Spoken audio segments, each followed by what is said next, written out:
For this one, the measure of angle BEC is 40 degrees. Now BEC is this angle. So if that measure is 40 degrees and it's an inscribed angle, then the arc it intercepts is twice as big as 40, which makes that 80 degrees. Next, arc AB is 44 degrees. That's this rotation. Alright, we're ready to tackle the question. What is the measure of angle ADC?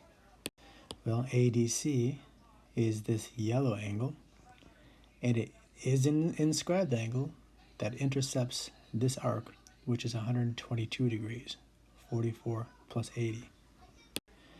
And therefore, since that's twice as big as its inscribed angle, that is subtends, 122 divided by 2 is this angle's measure, which is 61 degrees.